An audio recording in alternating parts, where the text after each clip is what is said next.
All right, friends, another Friday. We made it to another Friday. It's nice. I've been going at a slow pace today. We're starting a lot later than normal. Just trying to tell myself, calm down, slow down, enjoy this morning, this day, this rare opportunity to just kind of relax, not worry about anything, not focus on something positive. It's been a tough year. I think it's gonna get tougher before the year's through.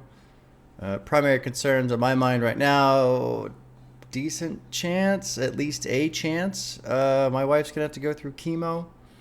She has 19 radiation sessions lined up for breast cancer. So that's coming. So we're just kind of, mentally dealing with that. The chemo thing is not confirmed yet, but it's being talked about. And then, of course, the government shutdown. I'm still working. That's going to exist for 2 more weeks, it looks like, assuming the shutdown keeps going, which I think it's going to keep going. There's no indication otherwise. So then we're talking about furloughs and stuff like that. Now, the nice thing is the company I work for, they pay out benefits on the first of the month. So we're covered through November for health insurance, which is nice. After that, I don't fucking know what happens. So that kind of amplifies the radiation chemotherapy concerns. But, it is what it is. As far as cash, I'm doing good on cash. I'm sitting like, I could probably not work for a year. I think I could go for a year without pay and still be okay. So we're good on cash. So that's nice. I started saving money like 14 months ago. I told my wife, let's start putting money aside because I have no faith in the Trump administration. And so in case he gets elected, and obviously he did, let's start preparing for just shit hitting the fan. And here we are. Dave, the boy who played the harp. I've heard psychodrama. I don't go back to psychodrama. Honestly, it's like too good. It's too intense. A lot of people are asking me to listen to We're All Alone and This Together, but I try not to have too many albums by the same person too close to each other because there's already too many people I'm not listening to. Anyway, but The Boy Who Played the Harp is a new album, came out yesterday the 23rd. Yesterday. Interesting. Dave pulling a fast one. Or maybe it was a Friday in the UK, but still Thursday in the center of the world. America. I'm just fucking around. 10 tracks, 47 minutes, 48 minutes. Got some James Blake. We got Jim Legacy on here. Cool. Very cool. I don't know what this is about in terms of like the boy who played the harp. I don't know if he played the harp. There was something on the front page of Genius. There's a character, David, and then I saw something about a biblical reference, but I don't know. So I'm not going to worry too much about that. It'll be in the mind, but let's let the album be what it is. Primarily, my focus today, right now, is to just be here. Be here. I spoke very briefly like a month ago about maybe making a second YouTube channel, a secret channel, where the whole thing was to just sit and focus and meditate, essentially. Like, I don't want to get too much into the details, but that's what this has become. And it's this whole channel has been such a wild, like, kind of evolution from where it started to where it is, because where it is right now, it has become like a little sanctuary in a way for me. Music has always been that. Music has always been something I lean on, and something that helps me, and something that calms me, or something that helps me exercise rage in a cathartic, healthy way. It's always been a useful tool. Always. There's never been a time for me where music doesn't help. I mean, sometimes I don't feel like it, right? I mean, but that's just in a very general, whatever kind of way. So I'm really just with everything that's going on and with everything that's been happening this year, I'm just fucking tired, stressed. I'm really trying to just take in this pocket of time. And I encourage anyone out there who has any type of pocket of time that they can find to engage in something they care about, they enjoy, that calms them, that shuts out the rest of the world. Just do that. Do that. Find those pockets of time and get in there and be there. Be there as much as you can. That's also useful. Let's get into the album. First track's called History. Dave and James Blake are featured and also producing, along with Dom Maker. This is the first track to the album, brand new. The Boy Who Played the Harp, History, dropping in track 1.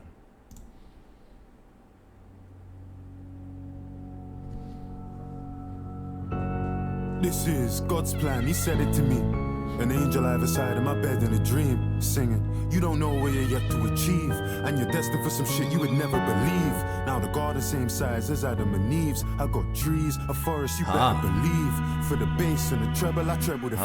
I can't wish my ex the best, she would end up with me. How can I sleep when there's money to get with the team? You disrespect the 16, your head on the beam. For the lust of the money, the head of the queen. I done shit I didn't think I could ever redeem. I'm from South where they struggle with saying your name, but it's easy when pronouncing you dead on the scene. So when you see me on these stage, just stepping in clean, I hope you know it's history.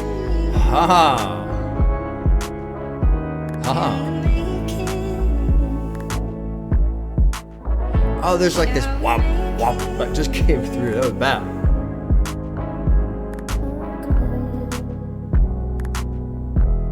Cool sound. And when they talk on my name in this country, they gon' tell you that I'm already a legend. Strut them that I'm reppin', clean stepping. Bro, you need to forget it. Fuck eco-friendly, my car eco-aggressive. And my ego aggressive. You better leave me a message. And you done it for a year, but that ain't impressive. I give a fuck about success if it ain't successive. That ain't. City's good on repeat. Gone a couple summers, so they miss me on a beat. It don't matter if she pretty and petite. If she ain't B, she can't even kiss me on the cheek. Mum said never build a house on sand, but I don't think I listen, cause the villas by the beach. And I did it off of beats, I just whip it and I screech. Anytime you see my niggas in the streets. This is a cool opener, man. Good sound. I really like James Blake. I haven't heard a lot of his stuff, but I'm finding I enjoy James Blake a lot.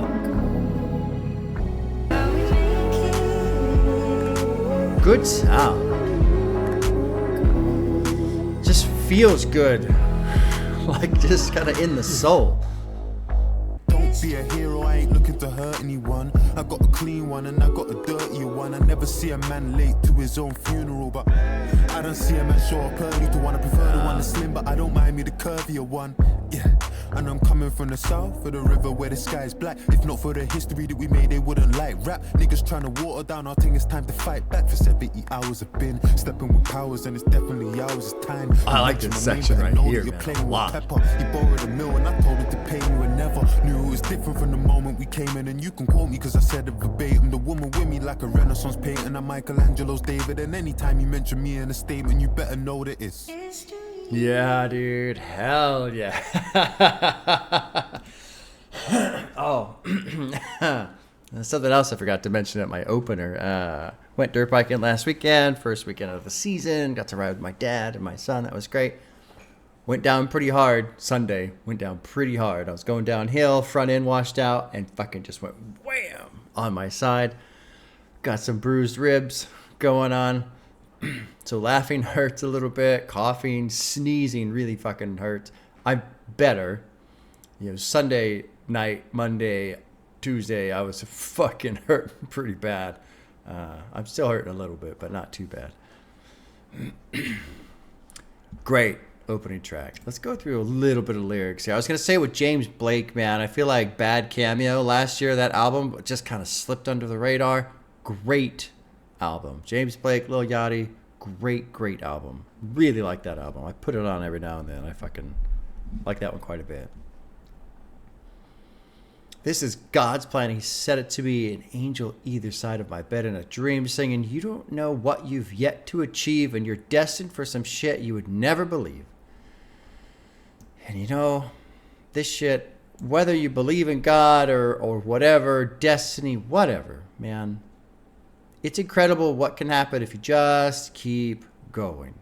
Just keep pursuing the thing that you're interested in, that you love, strictly because you want to do it. It's really incredible what happens if you just keep going. Now the garden, same size as Adam and Eve's. I got a tree as a forest. You better believe for the bass and the treble, I treble the fee. I can't wish my ex the best. She would end up with me. That's a good line right there. You disrespect the 16. You got a head on a beam for the lust of the money. The head of the queen. That's got to be, I'm assuming the queen is on the currency over there in Britain. I done shit I didn't think I could ever redeem. From the south, they struggle with saying your name, but it's easy when pronouncing you dead on the scene. I loved, there was a part on the third verse right here. This shit was so great. Where Dave got into a pretty good flow. He was tearing through it. When I know that it's the reason we managed to make Don't Be a Hero. And then James Blake comes in with the history so that Dave can hop into the next line. That was brilliant. That was so brilliant. Rather than trying to squeeze it in there and making it a little too tight and maybe, speeding through and now you're trying to get to the next line. That was fucking brilliant right there. Just that little bit of James Blake picking up one word so that Dave can continue on his tear through verse 3. That was fucking cool. Really cool. I like that. Fuck eco-friendly in my car, eco-aggressive and my ego-aggressive. You better leave a message. What was this about? You've done it for a year, but that ain't impressive. I give a fuck about success if it ain't successive. That ain't history. Right. A flash in the pan is just that. A flash in the pan. So I wonder who he's talking about. Oh, look. This person used flash in the pan phrase as well in the annotation. Wow. We're flash in the pan bros. All right. Gone a couple summers, so they miss me on the beat. It don't matter if she pretty and petite. If she ain't B, she can't even kiss me on the cheek. I like that a lot too. Loyalty. I like that a lot too. Mom said never build a house on sand, but I don't think I listen because the villa's by the beach. Good shit. James Blake, his bridge here, kind of a little bit of reminiscent of Bad Cameo. That album, man, you got to go into it. In my impression, the album, my perspective of the album was about living life, and in your life, you're just a bad cameo in your own life because you're gone all the time and you're never there when they want you to be there. And basically, it's just you're constantly having pointed out to you, you missed this and you missed that and you weren't there for. Good album, really good album. What was this about? My mom told me what my name really means, and the powers just kicked in. So what does it mean? When I was a young boy, my mom told me, and the powers just kicked in. So what is it? What does his name mean? Oh, this is from Skepta. Oh, okay. Okay. Got me thinking back in the day when I was a victim to this thing. I think I was keeping it balanced. I was even embarrassed selling CDs in Paris. But this music gave me everything I need in a marriage. I can't speak sideways on grime, jungle, or garage when I know that it's the reason we managed to make history. Don't be a hero, ain't looking to hurt anyone. I got a clean one, I got a dirty one. Never seen a man late to his own funeral, but I seen a man show up early to one. Good shit. Good opener. Let's go to track 2, 175 months, which is 15 years-ish, something like that. I don't know. That's very quick, dirty math. Dave is producing. That's it. Here we go. Drop it in track 2. 175 months.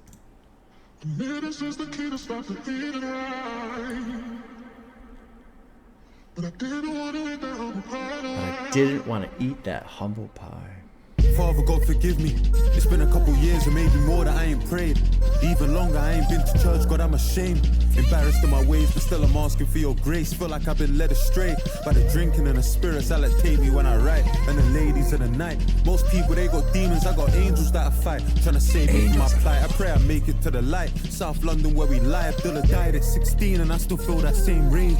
Cause we all getting older and he's still the same age. It's his 27th birthday and this piggy's 14. Back when we would all dream. And Stephanie, she lived at 14, and he lived at number 17, and I was number 12. When I used to think that if I skip church, I go to hell. So when they ask about grief and how it feels, I know it well. I missed this 10th anniversary in 2024. Oh. Yeah. With this trust that you bear on me, can you look after my mum? She probably used her last prayer on me.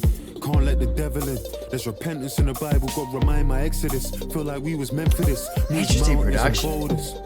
We at the majors where our parents getting older. May they never need a shoulder. I done shit I can't condone. Wrote sermons on my own. I'm in church, more worried about the service on my phone and on judgment day. Are you gonna riot in my sins? Come my nigga, he got cancer and I'm lying to his kids. God, I'm trying, but it hits me in my heart. I done lost so many niggas that's been with me from the start. I would've said their names, but God, you know who I mean. I'm praying for my brothers, God protect us on the streets. I had to steak at Carbone and didn't pray before I eat. It's like I call you when I need you, and I don't. We don't speak ground rules. For my niggas found schools back at Lambeth Town Hall. I helped him pray, but didn't know that it was on my downfall. So when I'm ice cold, with no blood inside my veins, numbers on my days, will I say I love this life of rain? I'm just praying that my purpose can justify my pain. I'm just praying that my purpose can justify my pain. My mum used to creep in my... This is a lot. I'm gonna pause right here. We're gonna go through a little bit of this. I forgot how intense Dave was.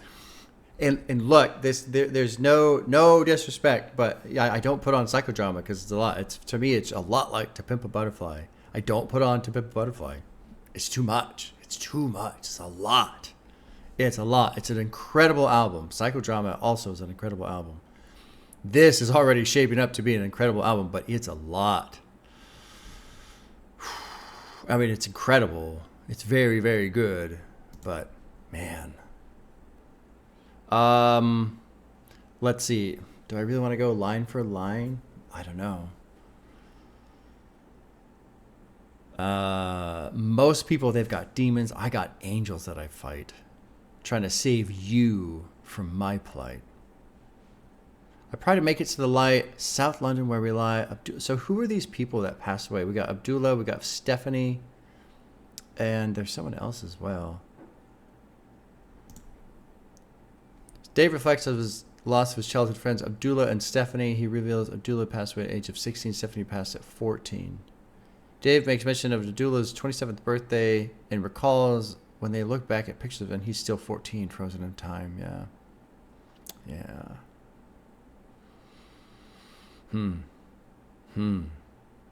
I've never, fortunately, thankfully, I've never had to consider that. You know, it's typically the opposite, right? Someone gets old and they pass away. I just lost an uncle, pancreatic cancer. I'm going to go see my aunt tomorrow. But usually when somebody passes away, you know, they lived a full life, and so you get to see all the pictures, right? I mean, and really it's the opposite. You rarely get to see the younger pictures of these older generation because it's film back then. But man, yeah, I don't like this idea of seeing somebody at age 14 and then that's it. That's like the end of the story. That one hurts. Probably gonna be a lot of sideways, Bob, on this one, huh, Dave? 175 months isn't the first time Dave highlights Abdullah in his music. 2/22, my 24th birthday, he opened up about it. Sharon, he wishes still alive. Okay, so that's that whole section. And this is tough too because I don't necessarily want to go through every line, but I also don't want to like brush it off either, right? Because I mean that's just straight up fucking disrespectful. Honestly, this guy's putting a lot out. When they ask about grief and how it feels, I know it well. I missed his 10th anniversary. I know the value of this picture. We ain't getting any more.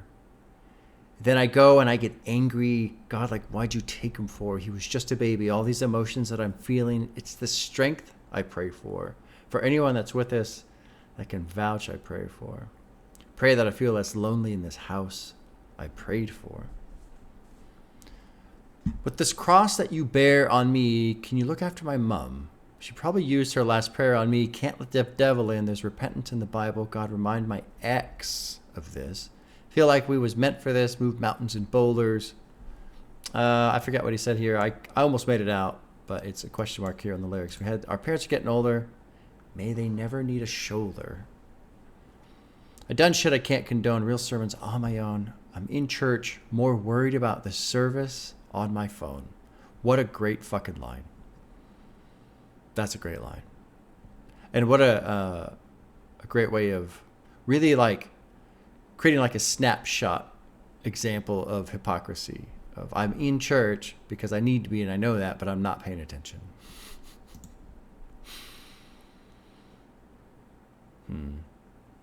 I don't want to read this part about cancer. I won't be able to. How am I trying to pray for Congo with these diamonds on my neck? God, this is amazing. Let's keep going. This is amazing. Christ, I don't know what to say to you. I pray to you, forgive me for the days I had a reason to. And I ain't had faith in you. You did it for the sake of me. And how I've forsaken you, I prayed for new shoes and I used them to walk away from you. You made it out of drugs, swapped the pen for the needles. And I just found a different way to poison my people. You could say it's testimony that I'm telling them a story, but how he's selling them the devil, still giving God the glory. Can I pray? Wow. I've got like fucking goosebumps. Holy fuck. Holy fuck. I'm like shook.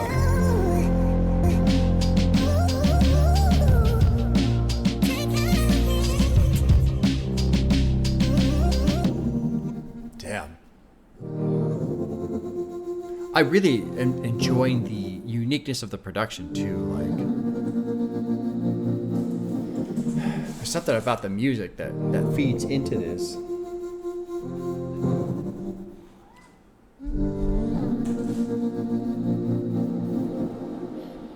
Kitty. There was a comment on a video, whenever it was, and I loved it. It's like, and it said, "I love your cat videos, but I don't know what's happening in the foreground." And I showed that one to my wife, and she laughed. Oh, that was a great comment. Whoever left that comment. It's so fun having the cats in the background while they run around and do their thing. Sometimes it's quite distracting, but if I can't pray for peace, then I just pray we win the war. Yeah. You know, the first thing that goes through my mind, though, is if you win the war, history shows it just all starts over again. Humans, man. I tell my son every now and then. I don't say it as often. I'm trying to be not so fucking pessimistic, but people are the problem. Not the kitties. People. It's been 26 years. I don't know what I'm fighting for. Maybe it's a place to feel your everlasting lie. In a world where kids that die get a second chance at life. Christ, I don't know what to say to you. I pray to you, forgive me for the days I had a reason to. And if I ain't had faith in you, you did it for the sake of me. How I've forsaken you. I prayed for new shoes and I used them to walk away from you. Made it out with drugs, swapped the pen for the needles, and I just found out a different way to poison my people. You could say it's testimony that I'm telling them my story, but how he's selling them the devil, still giving God the glory.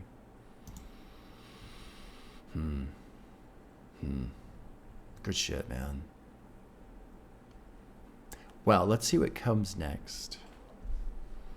No weapons. Oh, Jim Legacy, but also no weapons. And let's go back down here because verse 3, we're talking about my mom used to creep in my room, put oil across my head. I know I mean probably read a verse like Psalm 23, the Lord is my shepherd, or maybe Matthew 4, the word is my weapon tonight. And now the next song is called No Weapons. Interesting. Jim Legacy's featured, who I love. Oh my God. Black British music. There's something about that album that has really helped me this year. Great album. Producers are Jim Legacy, Dave, Joe Caleb, Kyle Evans, and Johnny Leslie. It's dropping into track 3, No Weapons. Shorter one. I think this is the shortest, almost. A little over 3 minutes. There's one that's 3 flat. Anyway, track 4. 3. Weapons. No weapon that's been fashioned against me shall prosper. My niggas had to take a risk and prosper. What's left for me? myself. Go check my CV, Oh, cool. hunting on her LV Speedy. She got a BBL. If I put that chick on a BMX now, she really. I got it on me. If you see me, Amanda, me getting too touchy feely. Yeah, speaking freely, I left it behind. My people need me, and Life never showed me the T's and C's. never show me the decency. Had no one like Alicia Keys. I've been locked in with no sleep. Mum said back by the evening, please. We don't need them streets, they're the reason. South London, it's RIPs and freezing G's, and I can for my Jesus peace. There's Weapons. Ah, cool. No weapon that's been fashioned against Cool. me shall prosper. My niggas had to take a risk and prosper. What's that for me? What I'm really enjoying about this track so far is if you've listened to Black British music and you listen to the production of that, it's really helter skelter. It's all over the place. It's one of the reasons why I like that album so much is, you know, he opens that album with this description of what he was going through when he made it and just trying to fucking deal with all that. And I feel like the production and all of his songs being so different and up and down and sideways and backwards and whatever the fuck, like, that's what life feels like. And I think that's why it clicked so well for me this year. It's just, holy shit, man. You know, that kind of thing. But all that to say, I feel like I can hear the kind of like, I don't want to say influence, but I feel like, you know, sometimes with people when they get featured, it's like, oh, okay, they're just here. And maybe they're listed as production notes or whatever. But like, it feels like, no, there's like a touch of Jim Legacy in the track. I like that. I like that quite a bit. And I said weapons. No weapon that's been fashioned against me I like this shall one prosper. a lot My already. niggas had to take a risk and prosper. What's that for me? I got a sexy one trying to flirt and distract me from the righteous path. Still want one of them Clermont twins. The allegations are dark. Dude, the sound on this But at is least I know she amazing. gone In headphones, this is incredible. God forgive me, I don't mean that. Let me face my Bible and sing my psalms. Can't let nobody read my palms. Ain't no none of them pagan beliefs. I just wanna say that I built something I could give to my kids that I gave to my niece. So her name's on a lease, and my mum's used words of the prayers that we keep, and they sound like Weapons. Yeah, dude. Yeah. No This is weapon fucking that's been great. fashioned against me Great shall track. prosper. I was backing up bitch on the east Just side. trying to graduate. Feeling that K on the west side. Just trying to graduate. I was backing up with the weapons. No weapon that's been fashioned against me shall prosper. My niggas had to take a risk and prosper. What's that for me? Yeah. Good song. Good song. I like that one. And I think that one, the feel, the style, everything about that coming right after 175 months is good. And a good, Kitty,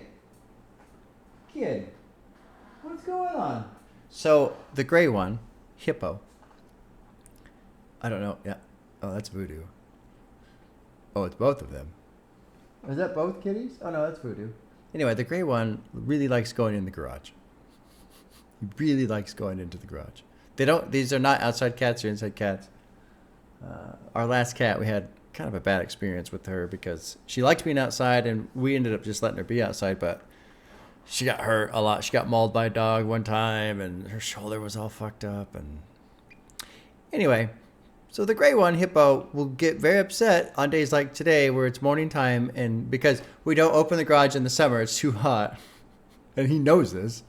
So when it's nice in the garage, he knows we can have the garage door open all the time. And right now it's closed, and he's unhappy. So he's over there complaining about it. And Voodoo is being a good support kitty.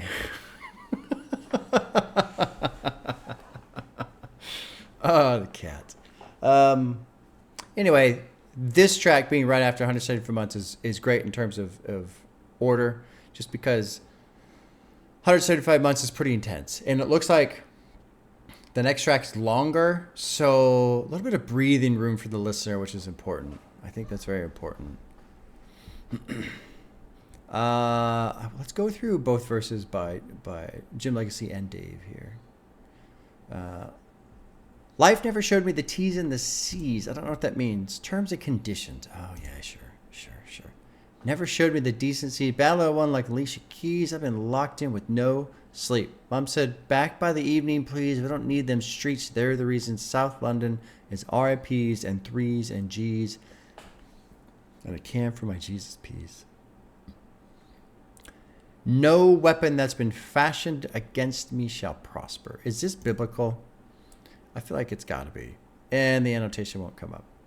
It's just grayed out. Look at this. Look at that. How rude of genius to not display the annotation I'm trying to read. Dave's words, man. I'm praying for more life, more money, more success, more stacks for them. Yeah, more platinum plaques for them. This didn't happen by accident.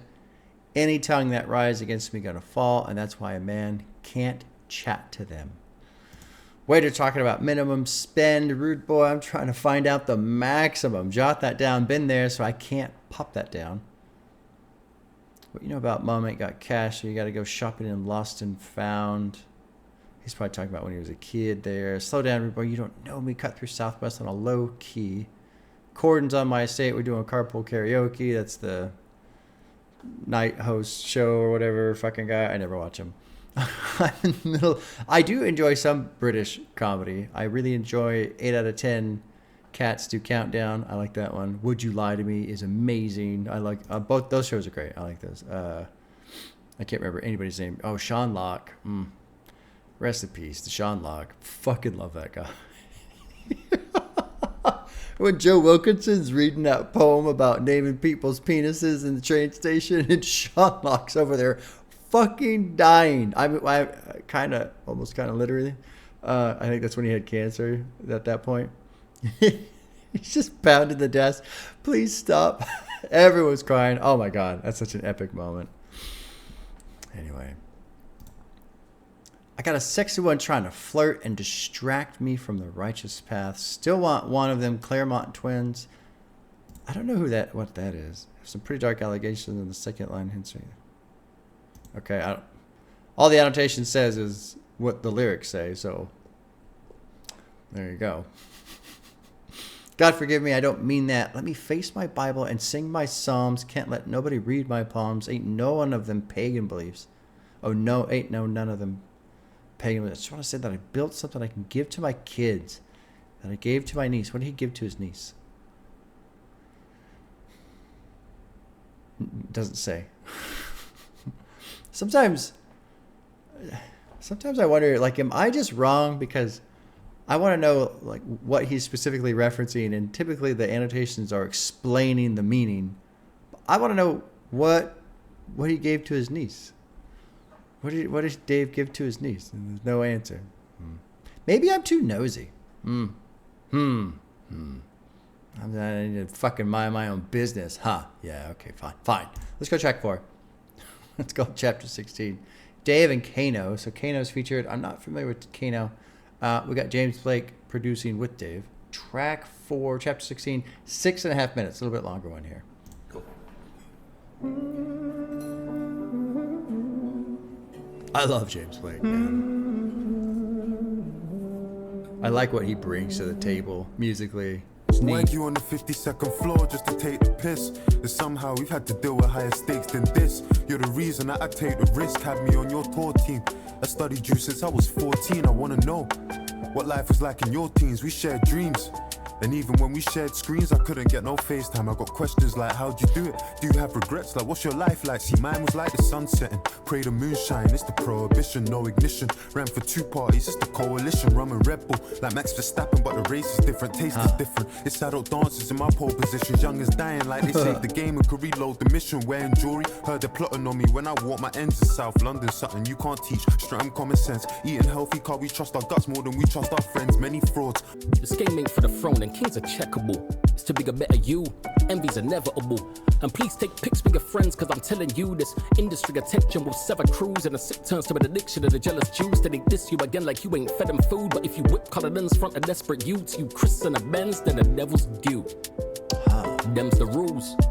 You made it, laying it, this bed ain't new. But let's keep it true, you know you're reckless with protects and jewels. Flexers do what flexers do, and steppers do what steppers do. Beef, looking over your shoulder every time we turn keys bout. Turn the other cheek, must the man be the bigger man? I know he's trapped the fire, but that's the master giants. These be guessing, take it on the chin. You're an Aston buyer, and I'm biased. But my generation got the classic writers. Your gen, that's mostly your pen. You're the rap messiah, you and Simbi. Go grab the accolades that they would never give me. But that's the never story. I ain't goated for the glory. Couple trophies in my storage. Poor me, Ivan Novello don't rate a man, so be it. Can you ever see when you're just someone's wallet? Have you ever smelled when a cousinship turns rotten, Tommy? Do you ever hear from your brother and start sobbing, Tommy? Have you ever touched a million and felt office, Tommy? Have you ever tasted victory and didn't want it? Those 5 senses will make sense to true bosses. I've got a 6th sense for knowing is truly from it. Bond Street Donny, I know what the same cloth is. I know what the game offers. Raise boffin, make offin, the sunshine till the leg and coffin. Legacy. Wow, dude. Would they remember me, Dave? Holy shit. I don't know who the fuck Kano is, but I'm a fan. Just like that. I'm a fan. I'm assuming this is all directed to Kano. Let's click on this. Dave pays Kano his much-deserved flowers as somebody who paved the way for the UK rap scene. Kano came up as one of the forefathers of UK grime, is heavily credited as one of the greatest UK rappers ever. He also branched out into acting successfully. Okay, that makes sense. Make it easier for someone like Dave to step into the film's art, meaning he'd lay down another path. With Kano and Dave sharing the same distinction of being teenage stars, Kano earning recognition in 2003-2005. Dave asked how he handled the fame. Okay, so Kano is another UK artist. Well, and that's pretty fucking obvious, right? But you have to remember, I'm dumb. Sometimes I can get into these lyrics and really pick them apart and find shit out. And then other times there's a big fucking sign right in front of my face that's telling me what's going on. And I'm like, I don't know. So I just wanted to make sure. Okay. So now that I know who Kano is and that Dave is talking to him, they're doing a back and forth here. How'd you do it? Do you have regrets? What's your life like? Mine was like the sun setting, pray the moonshine, it's the prohibition, no ignition, ran for 2 parties, it's the coalition, rum and Red Bull. Ugh. I don't do that shit. Like Max Verstappen. I don't watch F1, but I know he's F1. This race is different, taste is different. This adult dances in my pole position, so that's another F1 reference right there. And dancing. Ooh. Youngers dying like they saved the game and can reload the mission. Wearing jewelry, heard they're plotting on me when I walk my ends. It's South London, something you can't teach Streatham common sense. Eating healthy because we trust our guts more than we trust our friends. Fuck, man.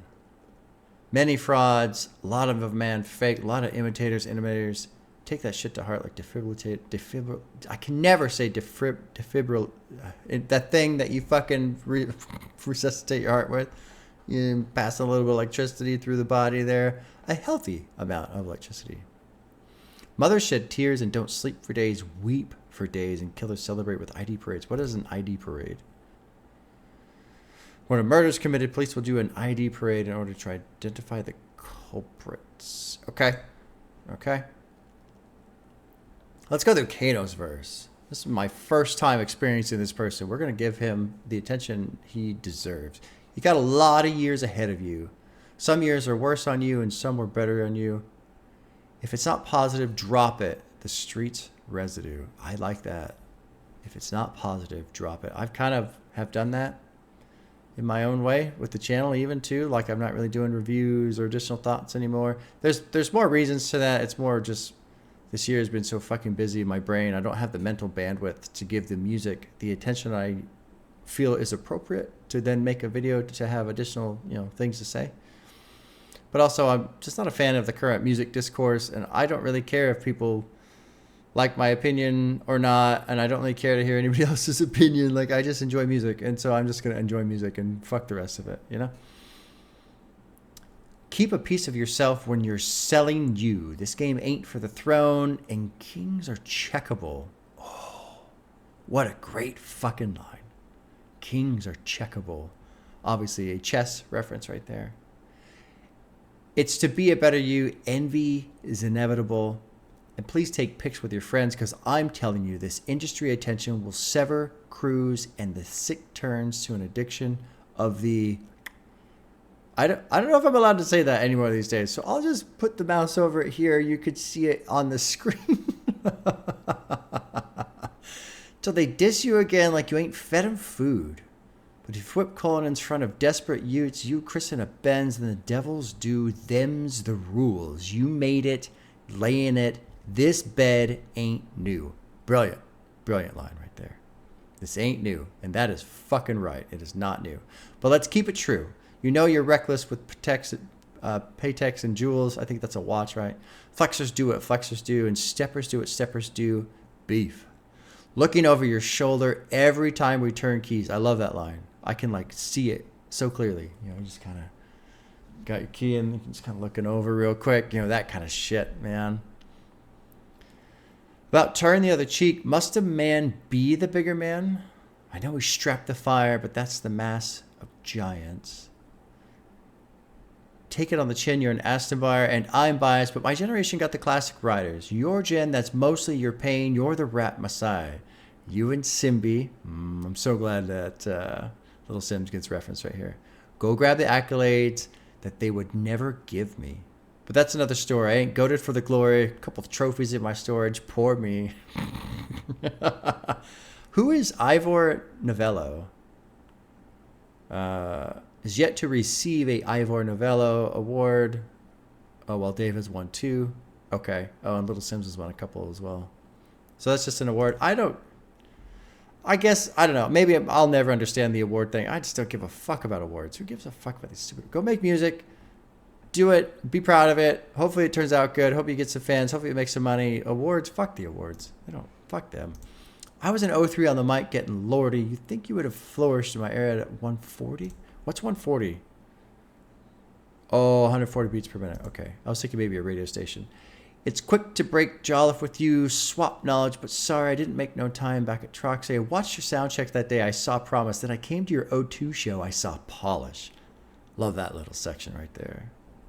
But during all the pyrotechnics, I was pondering, like, do you have family, politics, and problems? Can you ever see when you're just someone's wallet? Can you ever smell when a cousinship turns rotten? Tell me, do you ever hear from your brother and start sobbing? Have you ever touched 1 million and felt office? Have you ever tasted victory and didn't want it? There was 5 senses, all make sense to true bosses. I've got a 6th sense for knowing there's truth from it. Let's keep going. I forgot we paused. Jesus. Let's jump into verse 3. I forgot there's still more half of a song here. Well, I guess we don't know that's why we wake up, go get it by ourselves. And I'd love to tell you yes, but bro, I question that myself. Health, wealth, happiness, all somebody really needs. And some water I could give to my seed. Heart cold like Courchevel, Chanel, tortoise shell glasses that I bought this girl toward the world. Love, I can't seem to find it. This is shit I do for women, I don't even like them. Bro, I need some guidance. Right, bro, I ain't no relationship advisor, but all of this defense won't make you striker. God loves a trier, David loves a liar, but even the Harp's half a heart, so I could Cupid fire. Hey, where's she from this time? Do your thing, bro. Every time I see you, new ting, bro. Cause you don't date, you do a lingo. Hey, big bro, I don't know where you got that info, but that wasn't me. I need that in record and in writing. But still, I love the game, it's enticing. I moved out west and it's nice, and these days we your driving. Lifestyle bougie, I love this back. Lifestyle bougie. I used to push a silver Porsche with 2 seats, that a max cozy baby seats in an SUV. Waiter, can I get this food in containers? Had to move, it was dangerous. Seen beautiful places. Bro, I used to have braces. Now it's my driver that's on a retainer. But that's just testament to God and his favor. And bro, I wanted a favor. Let's see each other more. Catch up and make beats. Cause the fans, they miss you. I know the fans, they miss me. Let's make a track about this dinner and the stamp you gave me and base it on the book of Samuel. Call it chapter 16 if you're down. So who's gonna get this one then? Who's gonna pay for dinner? That's fine. That's fine. That's cool. What So a what's her bitchin' name? song. Well, I know you. I know what you're like. You're thinking 5-10 years down the line, day at a time. Day at a time. What a fucking joy of a song. How fun. How fun. How fun. I'm emotional over it because I don't remember what lyric we were talking about specifically. Maybe it was from 175 months, but just you never know what's gonna come. You never know. And so now I'm thinking about, you know, Dave, and here he is making a song with his, I don't want to say his idol. Maybe Dave said his idol. I don't know. He looked up to him, you know, one of his favorite rappers, what have you, right? One of the greats. And here he's making a fucking song with them, and, you know, they talk about having dinner and hanging out and all this shit. I mean, how fucking cool is that? That's so cool. And getting advice from this person, and that third verse was so great. Just that back and forth between them. Love the kind of light, playful production that went with it, too. Don't overthink it. Don't overthink it. I do that too much. Overthink it. Maybe it's not even necessarily an overthink, but a persistent think. Just this brain of mine, doesn't like to stop. Fret. One thing that's helped is my son and I have been playing Battlefield 6 a lot lately. That's been fun. Neither of us are very good at multiplayer, but we've just been playing multiplayer. But it's fun. And it's enough that, I don't really think about shit. You know, we just play. And it's good. It's a good time. What's funny was last night, all three of us were in his room. So I'm on the big bag chair on my laptop. He's at his desk. And on his computer, we're playing Battlefield 6. And my wife is on the bed, just sitting there reading. Like a little college dorm room or some shit like that. It's fun. Let's go to 5. It's called Raindance. 3.5 minutes. Kyle Evans, Joe Caleb, and Johnny Leslie are producing. Thames is listed as a feature here. I'm unfamiliar with Thames. So here's track 5, Raindance. What a cool fucking album so far, man.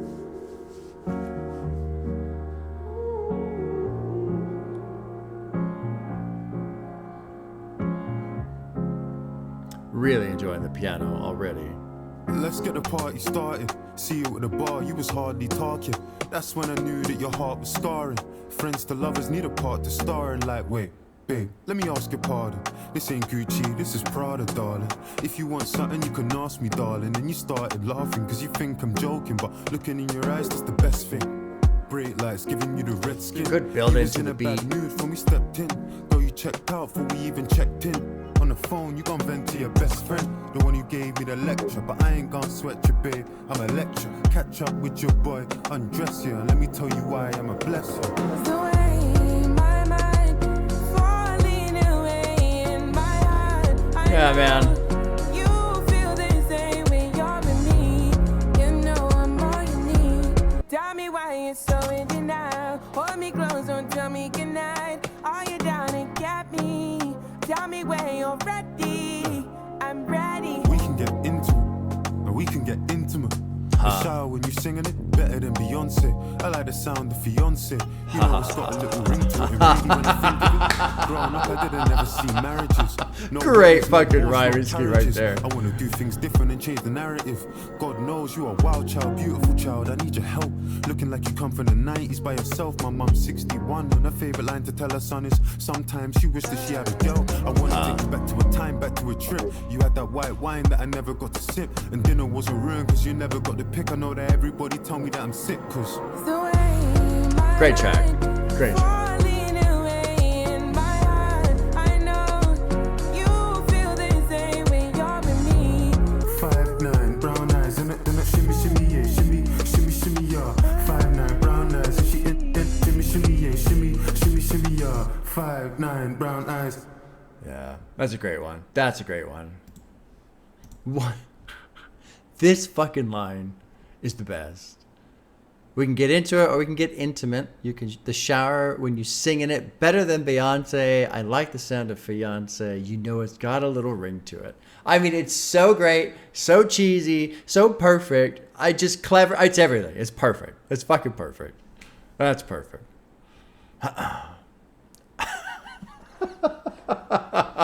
I love it. I absolutely fucking love it. Growing up, I didn't ever see marriages, no weddings, no horse, no carriages. I want to do things different and change the narrative. God knows you're a wild child, beautiful child. I need your help, looking like you come from the 90s by yourself. My mom's 61, and her favorite line to tell her son is, sometimes she wished that she had a girl.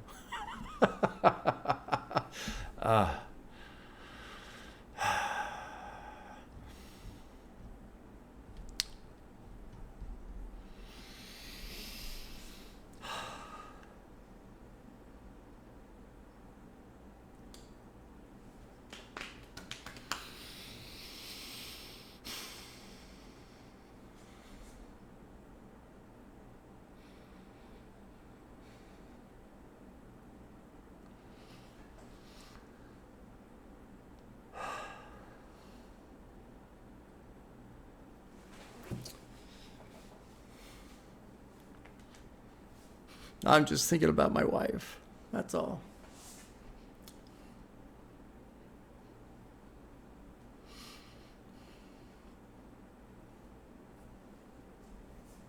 She's out walking right now. Out walking. Beautiful day. Fresh air. Exercise. Feels good.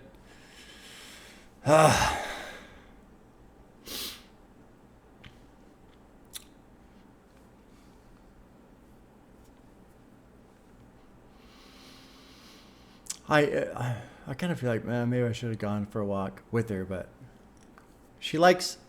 I told her a couple weeks ago, when she quit a job and she was going through all this and the surgery, and I said, just start going. When she started feeling better after the surgeries, just start going for a walk. I told her, just go down to there and back. It's about 2.25 miles. The weather's getting better. The summer's over. It's not so hot anymore. Go for a walk. She's like, okay, yeah, I'll do that. She's been tracking it and stuff, and she's got a little app on her phone to kind of like, make a game out of it. You do a 3-day streak, you get the little fucking balloons, 5 days in a row. Oh my God, you did 10 miles this week. All that kind of stuff, right? Make it fun. And I was thinking I should have went with her, but what's cool about these walks is that she's gotten to a point where she really enjoys it now, which is something I can connect with because I go for my runs about once a week. I do about 6 miles.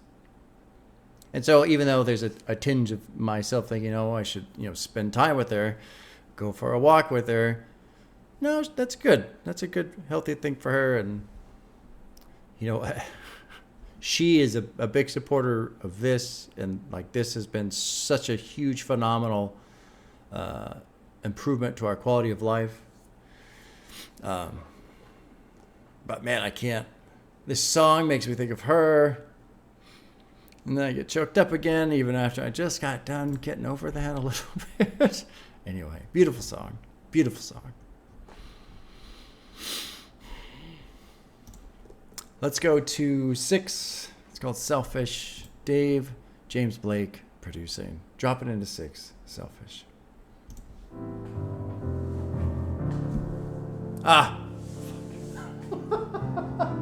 I just saw the fucking first line.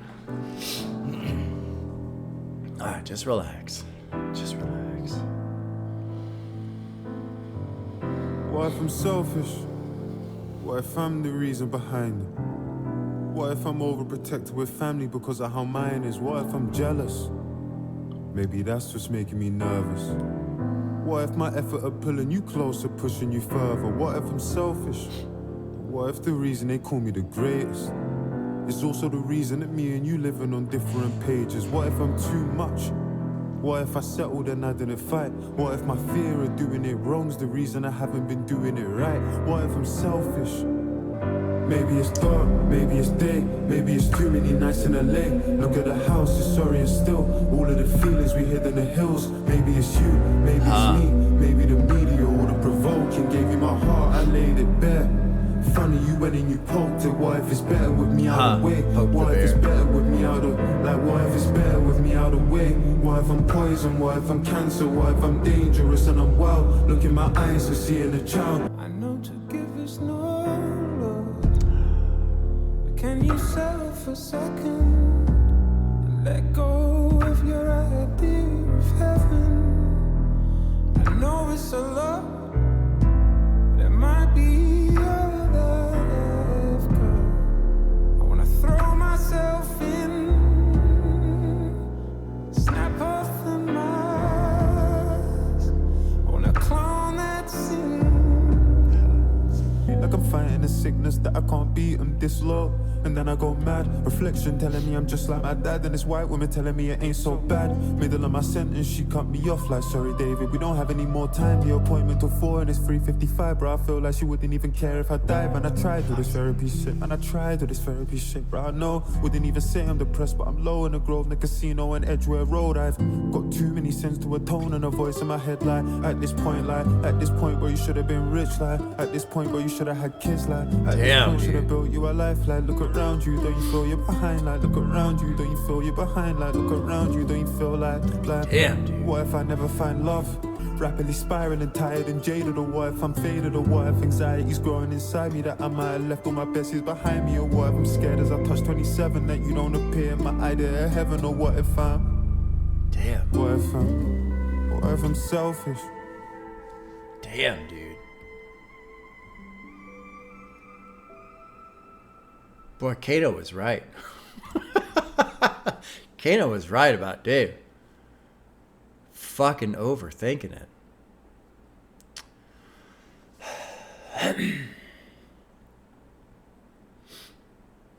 Yeah, this is going to sound incredibly dumb.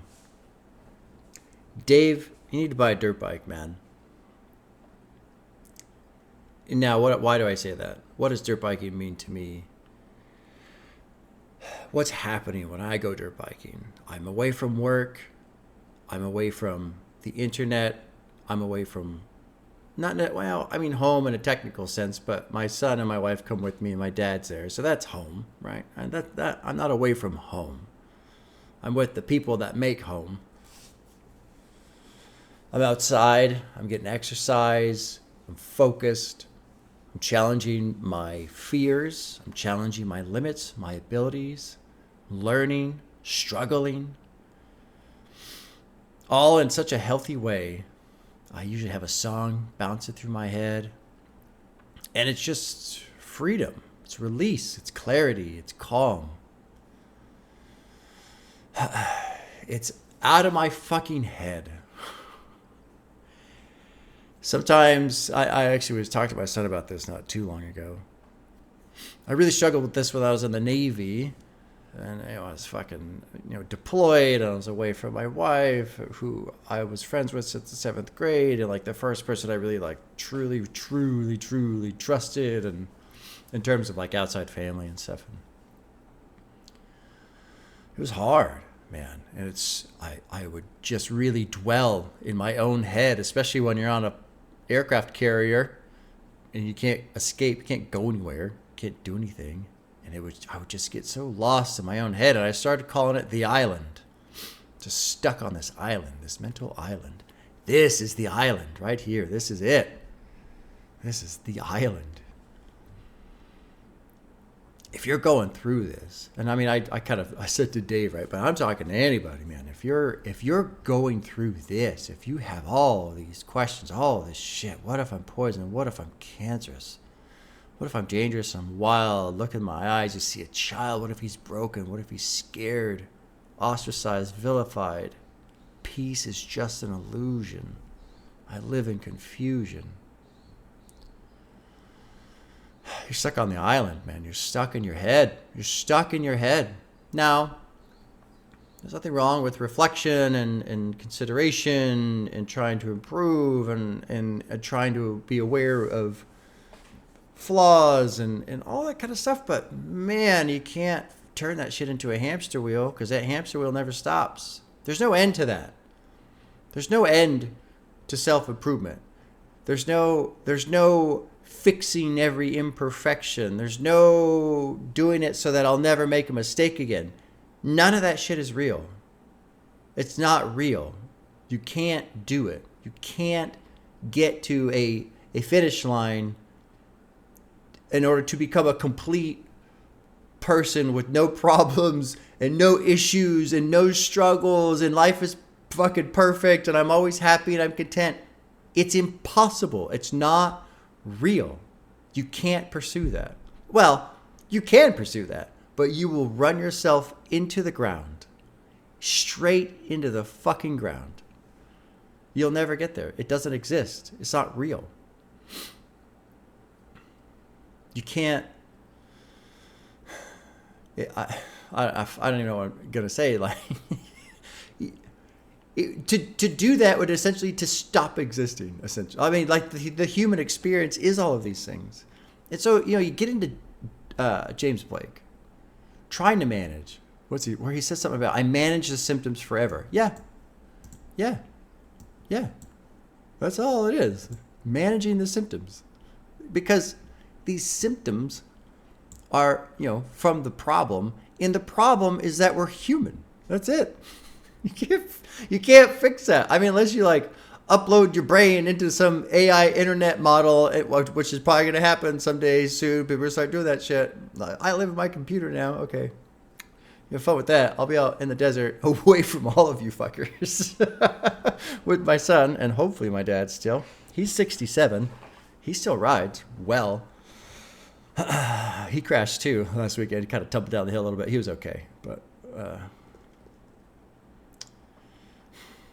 sometimes I hate it, this saying, but it's true. Moderation in everything, even moderation. Sometimes we just go fucking crazy. Sometimes you gotta go crazy. You gotta cut loose. There'll be nights where I just like, I'm getting drunk. Tired. I'm tired of like just having fucking trying to hold the reins on everything. I'm just letting go. Dirt biking again is another example of just letting go. And sometimes letting go is just not even fighting it anymore. There's some people think letting go means I don't care. No, I still care. I'm just not going to fucking fight it anymore. I'm just going to lay down for a while. I'm all over the place right now. I apologize. Actually, no, I don't. I don't apologize. Fuck that. Take it back and hit rewind, and then skip over the part where I apologize. I don't apologize. It's so easy to get swept up. There's a scene that I use. This is a mental meditation that I do, and I'll just mention it because this is what I do. If it works for you, great. If it doesn't, great. Whatever. There's a scene in the movie Fight Club. If you've not seen the movie, it's worth watching. Odd movie. It was a big deal in the 90s. It's entertaining. I don't know, whatever. Anyway, towards the end of the movie, they're driving this car in the rainstorm, and I forget exactly what's happening. It's been a while since I've watched it, but there's two characters that are arguing with each other. One's driving, one's in the passenger seat. And it's all about hitting rock bottom and all this other. It's this whole fucking thing. Anyway, but the scene is he's trying to like jerk. He's fucking with. He's jerking the. Like, stop! Stop it! You're gonna crash the car. Oh my god! Just let go. He yells at him. Just let go. And he lets go of the wheel. And then there's this whole scene where the car is doing this and that, right? But that like 3 seconds where it's Brad Pitt's character yelling at Edward Norton, just let go. And then he takes his hands off the wheel. That is my mental meditation. There are times, often, been doing that one a lot lately, where I just tell myself, just let go. We do not have control over where any of this shit is going. We can try. There are things we can do to like, try and cause and effect and all this other shit. Sure. I'm not saying it's all useless and just quit trying. No. You can still try. But just let go. Just let go. It's coming. Whatever's coming is coming. We can't fucking stop it. And we can influence some directions, and maybe we can alter some outcomes, and maybe we can put off some things, and maybe that thing turned out to be worse than it was better if we would have never touched it and all this other shit. Who fucking knows? We don't know. We don't know where it's going. We have no say. Very little say. Good ranting today. Really enjoying being here. Really enjoying being here.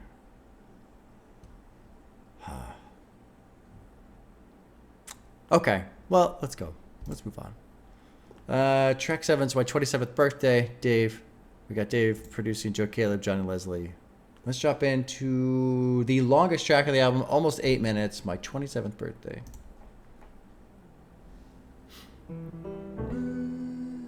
Look, white fish on the coast of the Caribbean. My life is a film, hero and villain. I'm playing both in the script worthy of Spielberg or Christopher Nolan. Reading the constant overachieving. I know I ain't as rich as them people with old money, but I didn't know money. They mocked me online for speaking up on all of our issues and being vocal. The shit that I see on socials, but how can I stay silent when I'm out in Barbados, white people mistreating locals? The villa in Jamaica, but it's owned by the Chinese.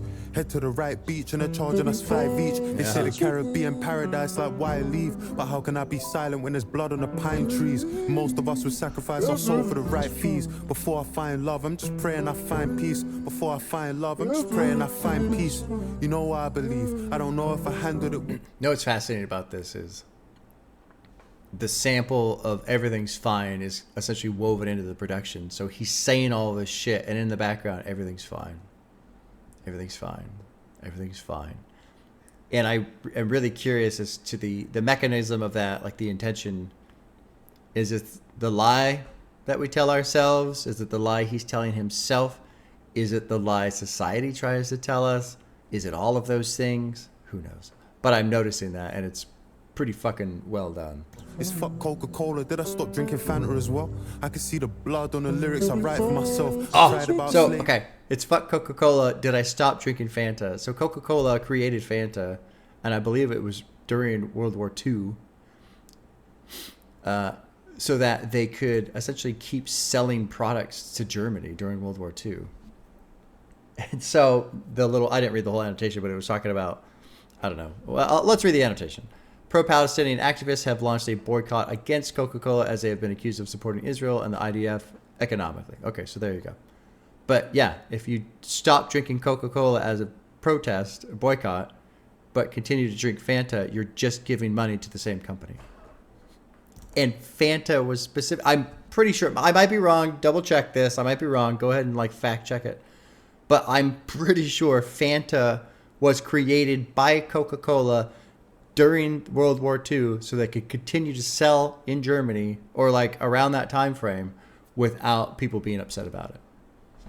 There you go. Good old-fashioned capitalism right there. And went to Dubai with my girl. Surely I ain't part of the problem. I lied to myself. Jewels that my people died for are a sign of my wealth. My work is a physical weight on my life and my health. The last couple years feel like I've been inside on a shelf. I just phoned Sench and I said you inspired myself. I don't feel a spot of jealousy inside of myself. But when I'm all alone, I won't lie. I question myself. Am I self-destructive? Am I doing the best for myself? I know I love music, but I question the rest of myself. Like, why don't you post pictures or why don't you drop music?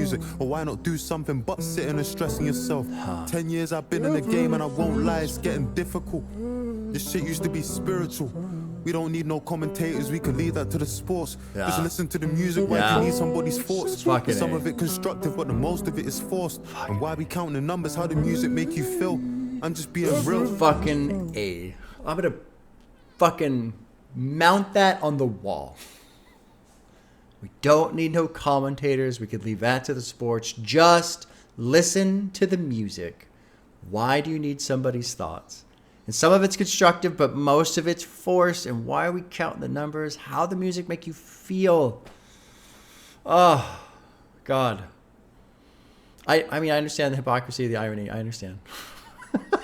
I know. But that's another thing about this, to me, that's so special is my goal always when I sit down week to week, listen to an album, is to try to appreciate the music. What are they doing? What are they expressing? How are they making me feel? That's the shit that matters. I don't give a fuck what the numbers are. Well, sometimes I complain about the numbers because the music's really good and it's got no attention. So that's true. But arguing over numbers is pointless. Awards, pointless. It's all bullshit. How does the music make you feel? And if you like a song or you like an album and everybody else hates it, they say it's trash, it doesn't fucking matter. You like it. It helps you. You're the one listening to it, not them. Fuck them. And their favorite song that you think is trash, good news, you never have to put it on again. Now, I know some of you probably work in a place where there's music playing over the overhead and you have to hear the song that you hate. I get that. I remember being a kid, a teenager, and driving tractor on my grandpa's farm, and the radio would play the same 14 songs over and over again, and I would I think that's why I'm bald. It's because when I was 14, I was pulling my hair out already, or whatever fucking age I was. But yes, thank you, Dave. Sorry, I'm just gonna talk. This is gonna be an 8-minute song, and it's take 45 minutes to listen to. How do I explain my feelings on having kids? That it wasn't what it was, but it is what it is. How do I explain my niggas are in the hood and they don't ask for nothing even though they know they could? Cause they rather trap, rob and get it on their own. How do I explain these messages on my phone? Wow. I just got a call, my girl sitting in the car and it says Surge, but Surge with us in the car. I know I might sound like a villain from afar. How do I explain that my mechanic is a chick? Or why is she calling me when I don't even own a whip because my license is revoked? I mean, how do I explain that I don't want to heal because my identity is pain? God how damn. do I explain? I mean, how do I explain? I went and hit the streets because I didn't want a boss. I ended up at work, I was barely getting paid. For someone that was 2 years above me in my age, I didn't even find it strange. I mean, how do I explain? God, this guy, dude. I would love to hear Dave talk about Mr. Morale and the Big Steppers. I would love to hear what he thinks about that album. I would love to hear what he thinks that album means for Kendrick Lamar as a person, as an artist. Because I feel like Dave is kind of in his own heart, in his own mind, in that spot Kendrick was prior to Mr. Morale and the Big Stepper. And then when that album came out, I heard a man who essentially tried to put the world of hip-hop on his shoulders finally set it down and go, look, I can't fucking save you. I can't please everybody. Like Crown, incredible song. That fucking last track off the album, that, oh God. Dave, man, you're just ripping yourself apart. Ripping yourself apart. This is some interesting shit, man. Well, I don't understand. How do I explain 2 pounds got you 8 wings? Is this like a... Chicken shops are a staple of growing up in London. Dave was going to chicken shops to get 8 wings for 2 pounds. Oh, okay. Both because of inflation, the difference in where Dave's life was as a kid and where children's lives will be, he will never be able to properly convey that it was... Okay. So it's really just about the price of chicken? Okay. How do I explain my ops loss, but we ain't win? Girls I'm around had surgery on their hips. How do I explain that I love her the way she is? Which is incredible, right? Like, the person that you care about, you want them to believe that you want to express that feeling and for them to know that it's true. But it creates doubt when you hang out with people that have had surgery to make themselves look better and they're just normal or whatever. Like, there's nothing amazing about them. It makes it disingenuous, the love being expressed. This shit, how do I explain these messages on my phone? I just got a call. My girl's sitting in the car and it says Surge, but Surge with us in the car. Uh-oh. I know I might sound like a villain from far. How do I explain that mechanic is a chick or why she's calling me when I don't even own a whip because my license is revoked? Uh-oh. Let's keep going. This is Dave, dude. Oh my God.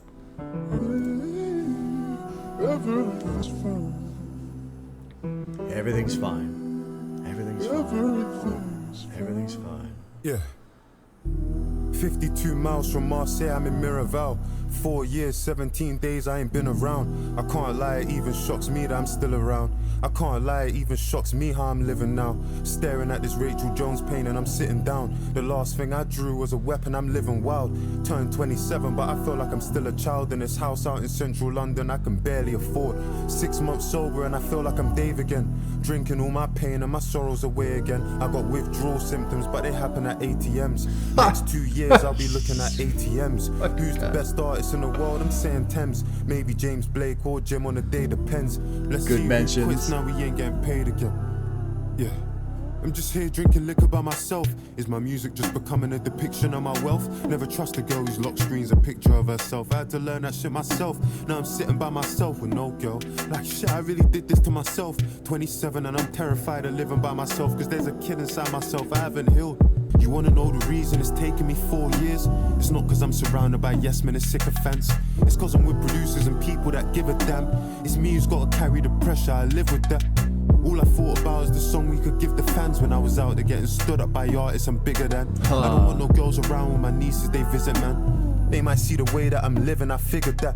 I wanna be a good man, but I wanna be myself too. And I don't think that I can do both, so I can't let her too close. It hurts, but I'm still moving. Feel like it's me versus me and I'm still losing. The minute left, we'll let it finish, but there's a very important line in here. I know you got space one of them 8-minute, 9-minute tracks to give man a shout out. You know the people in my story. The man already know what I was. The man them know my thing. Come on, bro. I know you got me. That's always incredible. We found the key problem, though, right here. This is the core. I want to be a good man, but I want to be myself too. So the problem, obviously, being he does not believe he is a good person. Dave, there's your problem right there.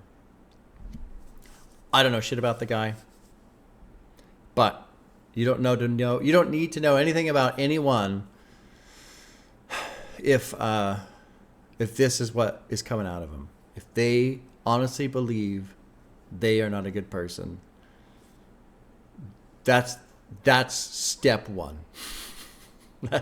That's the source right there. That's the source. And I mean, I want to sit here and, and lift the guy up. I want to, try and say positive things, but I don't know shit about the guy, so I can't say anything. And honestly, even if I did try, if I found examples, and it would just be so superficial and so shallow, and from such a distance, it would be meaningless. But there's the problem right there. So what's the answer? What's the solution? How do we get there? Let's not worry about Dave specifically so much, but let's look at ourselves a bit. What do you do if you just don't think you're a good person? Well, I mean, the first question is, why do you feel that way, obviously? And then you get into, well, because I do this and this and that. Okay. We just stumbled upon probably my favorite YouTube video of all time. Probably the most important video for me. It's called Fear of Enlightenment by Alan Watts. I love that video. And I won't get into why. You guys can watch it for yourself and check it out and listen to it. But it's beautiful. It's absolutely beautiful. Alan Watts is a great speaker. He makes me think. He makes me calm down. He helps me stop think, basically. If that makes any sense. He makes me think, but in that thinking, I think less, which is nice. You could also kind of maybe get into, what was it, Carl Jung and his the shadow self and all that kind of stuff, which I've dabbled in a little bit recently, but I don't have enough knowledge about it to really dive in.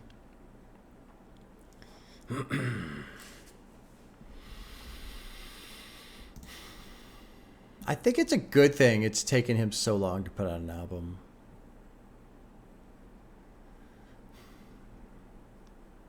Man, this guy, dude, this guy. I feel for him because he's so up in his head. And I do that myself a lot. And so, I don't know him, and I'm not him, and I'm not going through his life or his struggles or his bullshit. But I feel this, man. Just got to find a way to take a breath. But, I mean, again, with the life that he had, I have no idea the obligations and the time constraints and where he has to be and what he has to do. Like, it's probably really hard to just take a breath. I got withdrawal symptoms, but they're happening at ATMs. That shit is amazing. Oh, that's amazing.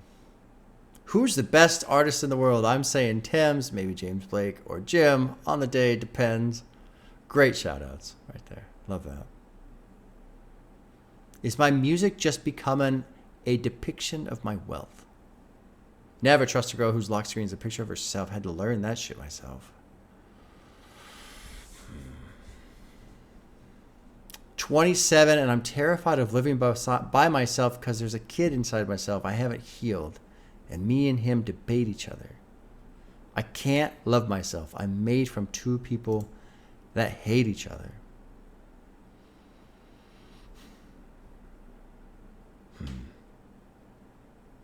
And what's crazy too is he even talks about he went to therapy and how therapy pisses him off because he's going and going and going, and like, oh, sorry, Dave, time's up. You know, session it's 3:55. Your session ends at 4. Like, yeah. You know, with Dave too, man, with as much as he writes and as much as he thinks, and I feel like he needs to go the other way now. And I mean, I'm going to go back to what helps me so much, of course, is, you know, dirt biking, but something like that where there's a YouTube channel I found. It's called Silent Hiking, and it's beautiful. The guy it's got light music, no talking, and it's just this guy hiking these trails, and it's in high def, and it's gorgeous. But you know, to try and get off of the dirt biking thing, another thing that happens with me when I go running, when I go on these long runs, well, long for me, it's an hour. It's kind of relieving because my mind wanders all over the place, but you know, I'm running and I'm tired and I don't really think about anything. I think about everything, but at the same time, I'm not focused on any particular thought. And in a way, it's like just kind of like letting everything out. You know, it's like taking your dog off the leash. You know, you're walking it through the neighborhood, you got it on the leash, and oh, there's a dog, and then, oh, geez. But then you get to that one like secret spot somewhere where there's never anybody, and you know, I can just let the dog run.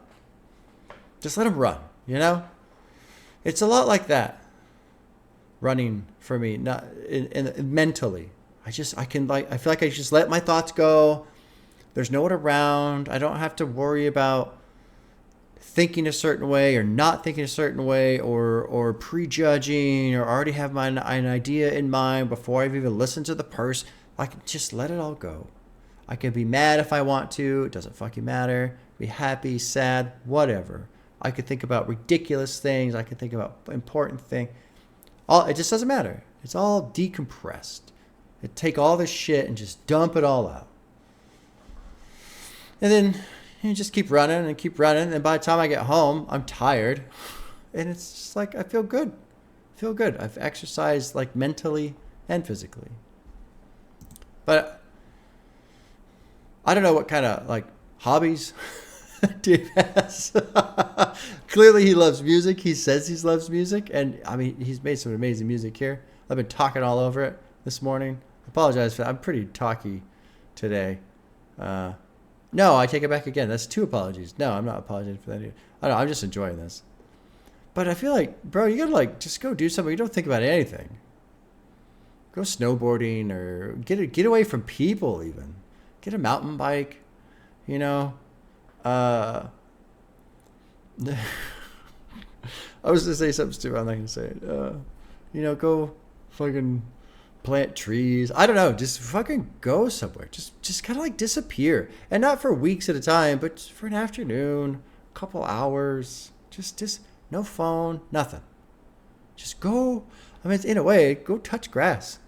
In a way, right? In a way, yeah. Go find some place where you can hike or go ride your bike or somewhere. Just, I don't know. Go somewhere. If you got a nice pool, just go for a swim. Just swim.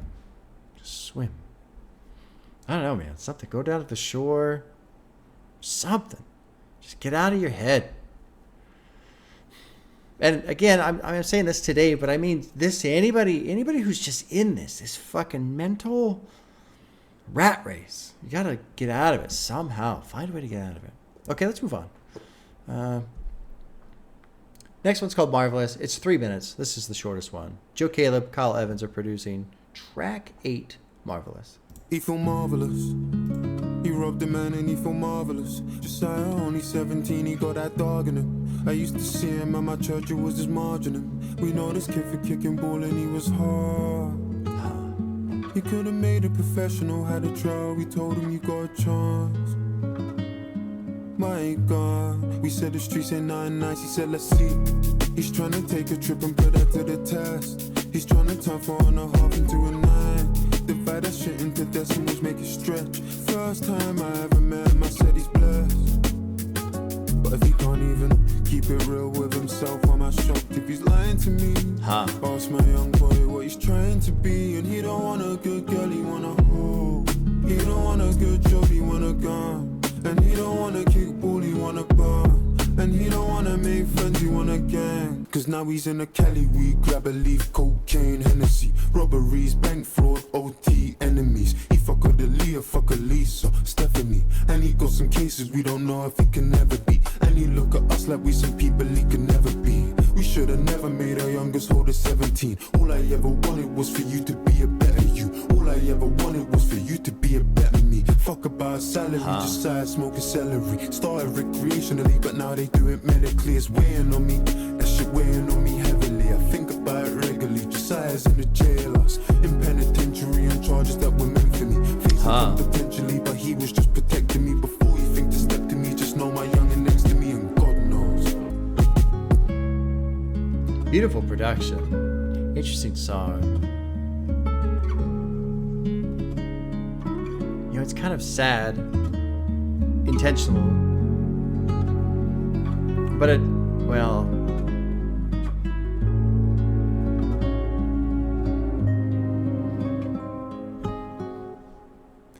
You know, the song fascinates me after my 27th birthday and after so much of what Dave has said.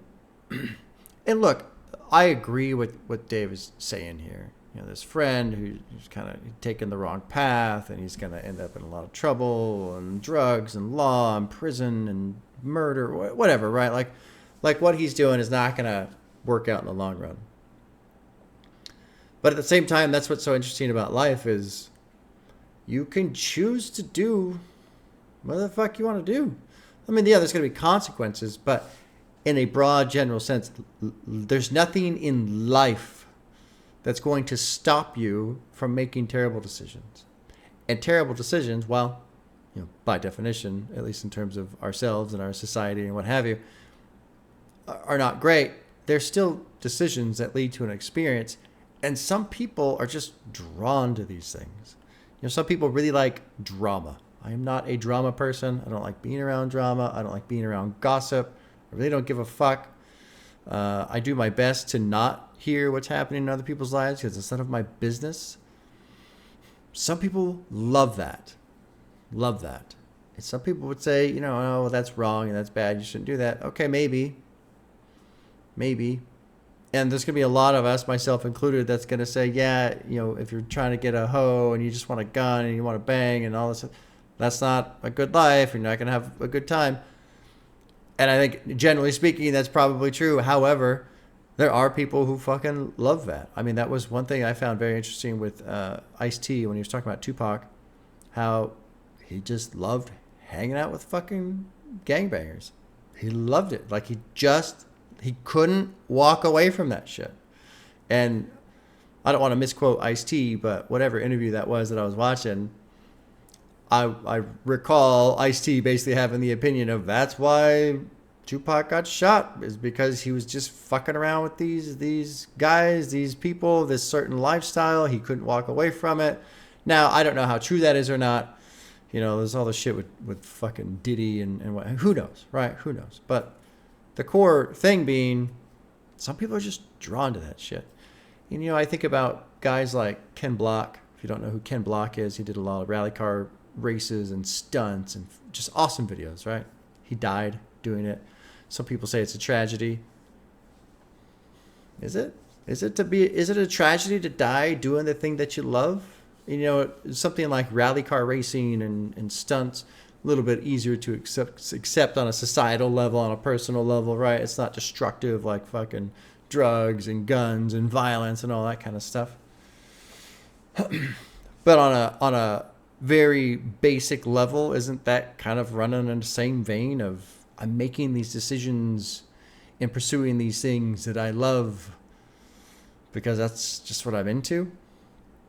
And please, I know I'm trying to like walk a thin line here because I'm not in any way saying that, well, if you enjoy it, you should just go do it. And who cares? You know, there's no such thing as a bad thing if you enjoy. No.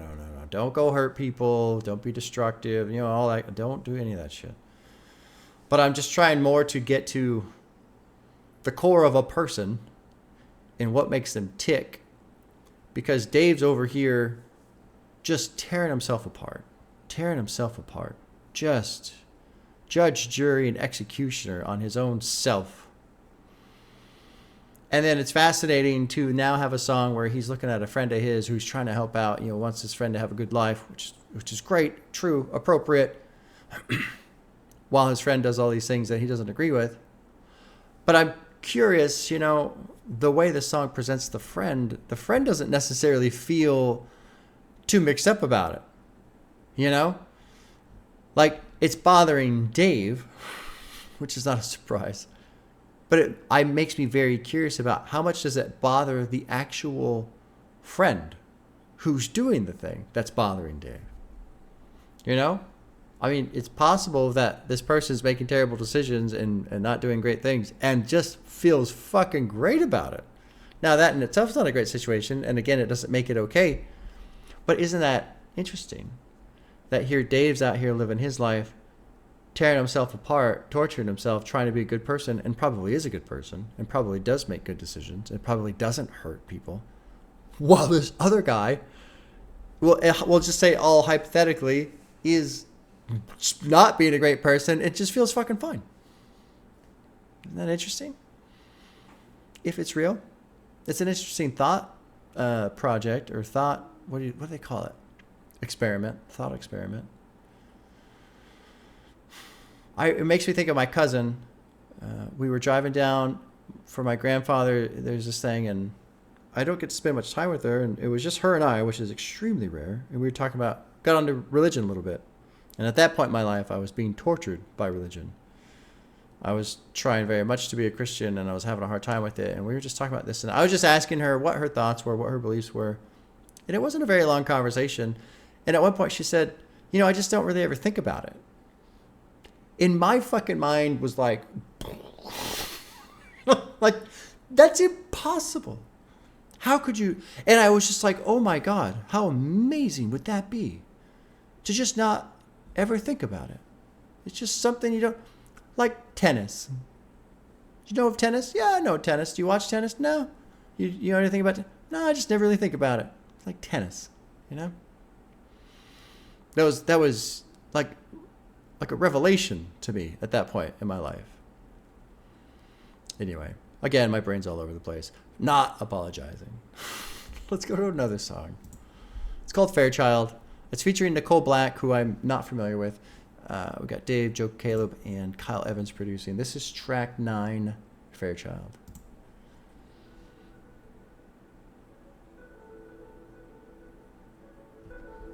Great fucking album so far. Except for that one guy talking over it the whole time. She was 24. Last week told me something you can't be ready for. I'm on the death of our innocence. I'm on the death of her innocence. Let the Henny pour. Some weeks ago she was in a cab. I felt sick to my stomach cause when I listened back, driver was acting all forward. I should have drawn a line. She wasn't worried about it. It happens all the time. All the time, said it happens all the time. A little conversation, that's just all it is. Ask a couple questions and he'll call it quits. He ain't even have to ask her where she lives. She was headed to this venue with a couple friends and I was working late, said I'd collect her when the party and she got into this no phone party. You know the ones where guys have their phones and all the women there don't. I threw one of them last week, so I don't wanna speak. But when I think about this shit, it cuts deep. You see, Tamar, she like my little sis. So when I asked her to explain to me the story, she said this. I caught a vibe with a guy and then from the off, but something was off. Offered me pills and offered me shots and off of my head. Couldn't even say if I was sober or off of my head. I could have danced for days, wouldn't have been no surprise. She busy throwing up, he's trying to take her to the crib, but that's the culture of the club, right? All games fair. And if she don't like it, why she there? These times she just wanna go home. She don't wanna go alone with no battery on her phone, and all her friends are trying to stay. Cause they're going to somebody's after party in a house that's out of the way, and then she blacked out. She was gonna leave with them, but something felt off, and then she backed out. When I heard about the time she tried to make her home alone, she said, This is fucking hard to listen to. Where's this thing about this fucking no phone party? The ones where the guys have their phones and the women don't. I mean, I don't use the phrase red flag very often, but that's like a fucking massive red sail on the largest sailboat ever known to man flag. Holy fuck. No. Absolutely not. I would never, ever, I would never go to anything like that, ever. No. Are you fucking kidding me? I mean, you might as well just fucking put up a sign here that says, we are predators. Enter if you wish to be prey. Basically. He kind of even touches on that a bit, too. That's the nature of the club. If she don't like it, why is she there? All games fair. Fuck this shit. I got out the car. It's quiet and I'm walking up this long hill. Faint sound, cold chills. I swear I just heard a familiar voice. Inside of the club, outside of the club. Was it that first cab? I swear I know the voice.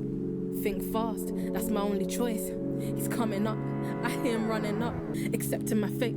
His hands on my waist. I think that I threw my keys in his face. I ran and he chased. I stumbled on a group of three that were leaving. I ran towards them, didn't notice that my feet they were bleeding, and that's when I called, praying that you be there recording. The only person that I know who's up at 3 a.m. I sound mad, but if you ain't a girl, I guess you don't know the feeling of watching what you wear because you're worried about making it home. Walking with your phone to your ear and you ain't on the phone. Can't walk on the same side of the pavement alone. Everyone's a fucking good guy and they're making it known, but I'm just making it known that if you ain't a girl, I guess you don't know the feeling of checking the child lock or seeing the air tag. A 5-minute walk home feeling like 5 miles. Maybe if these people would police our cities where they police our bodies, then maybe fucking hell. Maybe every woman that I know wouldn't be stuck as well. Danger doesn't look like no killer in a mask.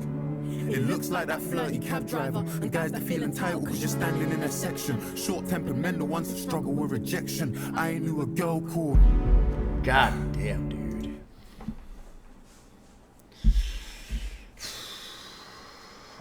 It just makes me so fucking mad. These fragile little fucking pathetic men. So gonna get a little dark here, kids. Something I support.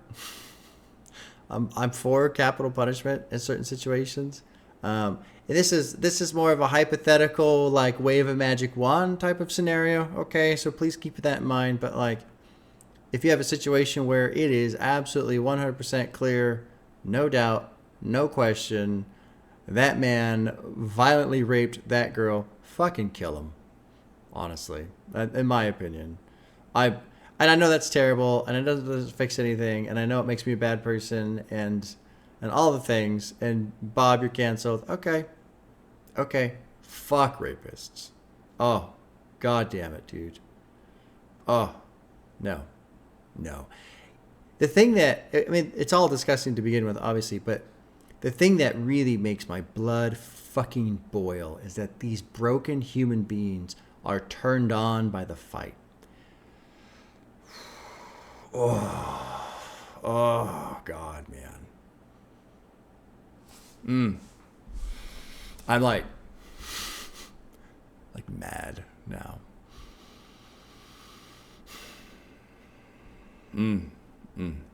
Powerful shit. Very powerful shit. No sideways Bob right now. No. Fucking mad. Just there's so many varieties of awful people. Awful, terrible people.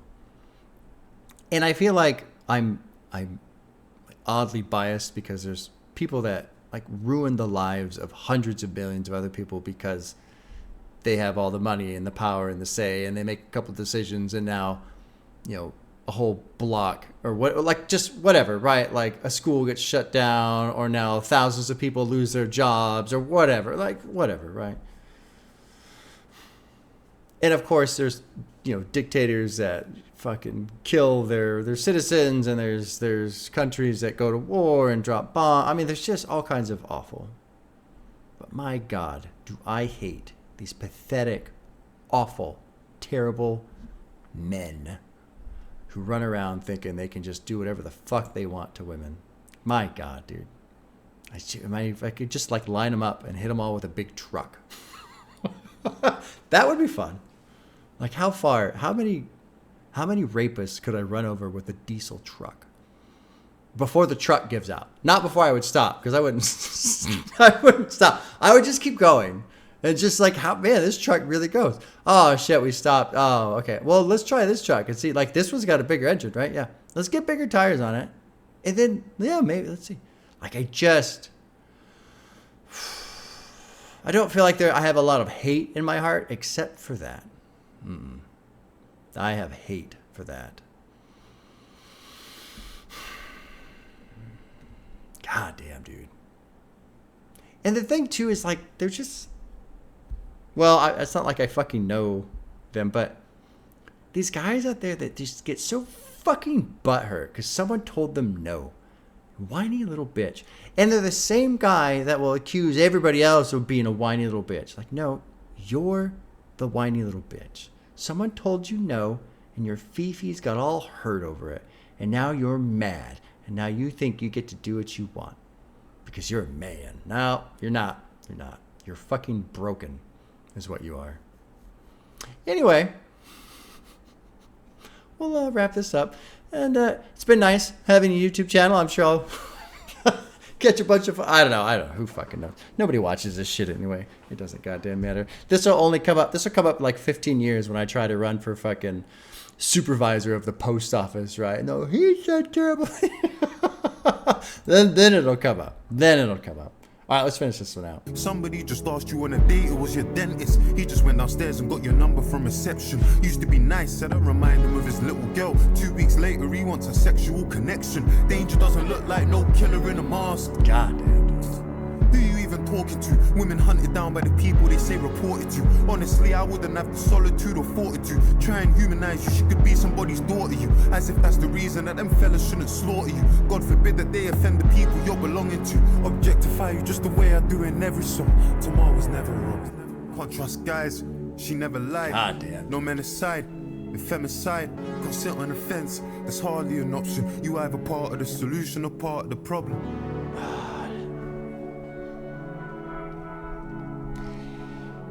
I see that line right there. You're either part of the solution or part of the problem, is where I am a hypocrite. Because I'll sit here in my chair and I'll say all my fucking mean little things. But then what do I go out and do about it? I mean, I could say, okay, I'm raising my son well. And what am I supposed to do? Go to the club and yell at people? I don't know. But this is where I tear myself apart. Part of the problem, part of the solution. I don't know. Maybe I take it too far. Maybe by just not being part of the problem, maybe that helps. I don't know. Then I think too, like, can we ever fix it? Early in the album, early in this reaction, there was a thing about, if I can't pray for peace, then I pray we at least win the war. It's like, yeah, okay, until it all just kind of starts over again. The problem is people. We are the problem. That's why I like beer. It's made by people, so you think maybe that's the problem, but no, it's just the solution. I don't know, man. I don't know how to fucking feel about this. I feel like I went pretty fucking hard earlier too. But all the same, like getting into some of the shit he's talking about. It's just a nice conversation. It's just being nice, flirty, and all this other shit. And where was it? Fucking, you want the same thing as reward for their protection, because so many of them want the same reward for their protection. And it's like, I mean, I feel a certain way, and so I'll express that. But what good does that do? Doesn't fix anything, doesn't stop anything. And then, oh, okay, ooh, yeah, oh, wow. Let's say for some reason, somehow, like, hypothetically, all that stupid shit I just said, it's all, like, praised. But then, okay, then what? Like, oh, am I just saying it so that people will like it? No. And even if they did, does it matter? No. Does it change anything? No. Like, oh, fuck, man. But here I am. I'm just like Dave. Don't overthink it. Don't get stuck on the island. I don't know. I just have no fucking tolerance for that shit. God damn it, dude. It is just disgusting. Absolutely fucking disgusting. God. And it's so,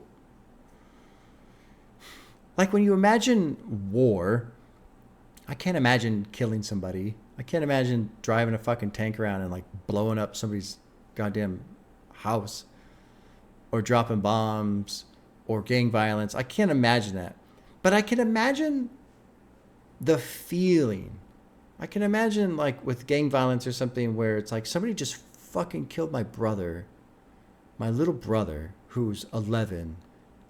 I can imagine the rage that fills your heart. And I can imagine going, I don't give a flying fucking... Like, I can imagine the feeling that drives the person to take revenge. I can imagine that. I cannot fucking fathom this. I'm going to fucking chase someone. I'm going to try and put something in their drink. I'm going to try and get them drunk. I'm going to make sure they don't have their phone. I'm going to follow them in the dark. I'm going to chase them down. I'm going to grab... I can't fucking imagine that. God damn, dude. And for what? Over what? Like, revenge at least has some sort of source, like some cause. I don't know, man. We're just fucked up.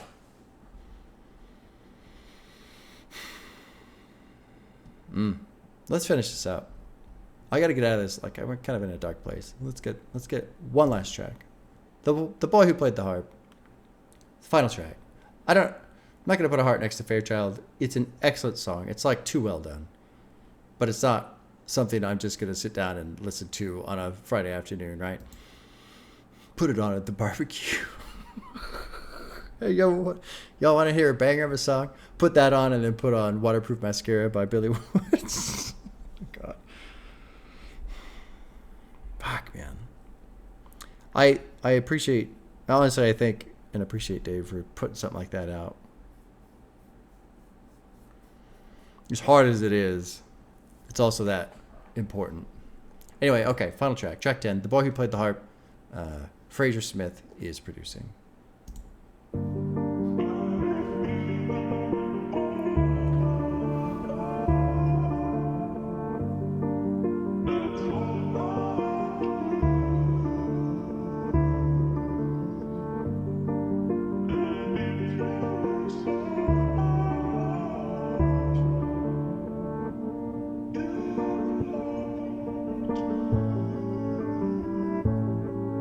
Yeah, I sometimes wonder, what would I do in the next generation?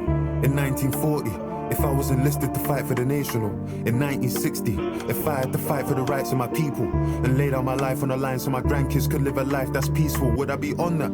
Would I be front line? That's what I'm thinking. If I was alive in the 1912 and the Titanic and it was sinking, who am I saving? Am I fighting women and children, or am I waiting? I wonder. What would I do in the next generation? Battle of Kabbalah. If they captured me for the sake of my father, would I stand on my honor like Hussein did and tell them to make me a martyr? I sometimes wonder, what would I do in the next generation? But I'm knowing the answer, cause what am I doing in this generation? Afraid to speak, I don't wanna risk in my occupation. We got kids under occupation. Our parents, they wouldn't get that. The people that died for our freedom spoke on justice, couldn't accept that. I talk about the money in all my accounts, so why don't I speak on the West Bank? Remember, growing up prejudiced, the damage 7/7 did. Extremists and terrorists, I was afraid of the Taliban. Can't speak out on illegal settlers now, I'm afraid of a shadow ban. I get in my head sometimes. I feel like I'm in despair. That feeling of total powerlessness. I get that sinking feeling that good ain't defeating evil. I put their pain on vinyl, but feel like that shit ain't moving a needle. Retweeting people, raising Fucking awareness. A, man. In all fairness, ain't gonna bring Chris back to his parents, but there's no other option. It's a process, gotta stand and protest. Cause they want man silenced, cause they want man dead, or they want man hopeless. In the next generation, I spoke with my ancestors in the night and I showed them. They spoke with tears in their eyes for the brothers they lost and said it was progress. How can it be progress? I asked them, confused, disgusted. They said, David, just so you could fight this, you know how much suffering touched us. And you got a chance, we come from a time and a place where you couldn't get justice. Tried in the fire, but I get some anointed. Kano passed me the torch, I received it. God told me I'm the one, I believed it. Shout hollow man cause he helped me achieve it. I'm the youngest of my brothers. Father, he's the burden on our mothers. Give these niggas money, see their colors. Don't mix me with them, I'm not the one. Grind and miss the summer when it comes. I'm Abraham, I sacrifice the son. Where I'm from, they sacrifice the son. Hold up, I ain't finished, I ain't done. My ancestors told me that my life is prophecy. And it's not just me, it's a whole generation of people gradually making change. They ain't a greater task, shift that, make a name, make a start. They'll know what they're facing when they ask. With the will of David in my heart, the story of the boy who played the harp.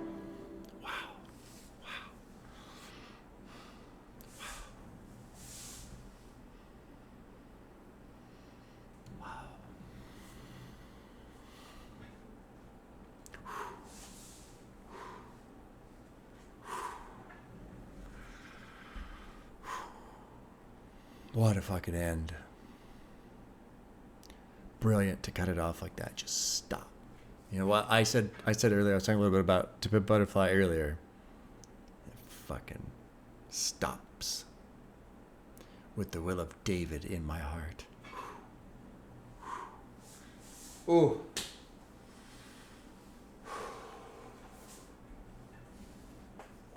God damn, dude. Powerful. Incredibly powerful. Holy shit.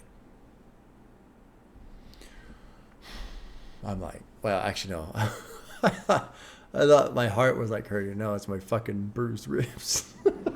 I forgot. I kind of forgot. I have right here. So when I went down, I was riding, and I landed on my arm. Fortunately, it wasn't the top of my shoulder, it was the arm. And I hit so fucking hard, I went right in here on the ribs. Right there.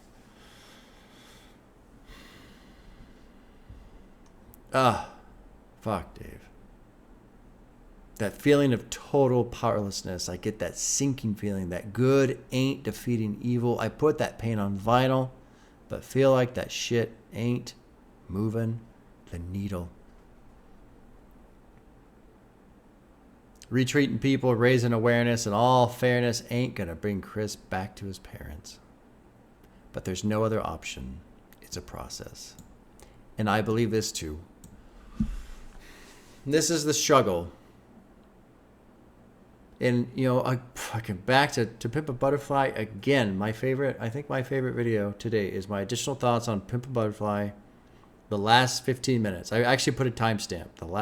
So it's a 30-minute video or something like that. It's the last 15 minutes. And I talk about a Mastodon song and a lyric, all my heroes, they're all dead. And this end of the world thing and how it feels like the end of the world. The end of the world is when the people who are fighting for what you believe in are all gone.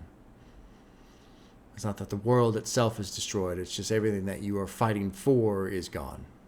That's the end of the world. And so what do you do when your heroes fall? You have to pick up the torch. And so that's essentially what I go on about for 15 minutes.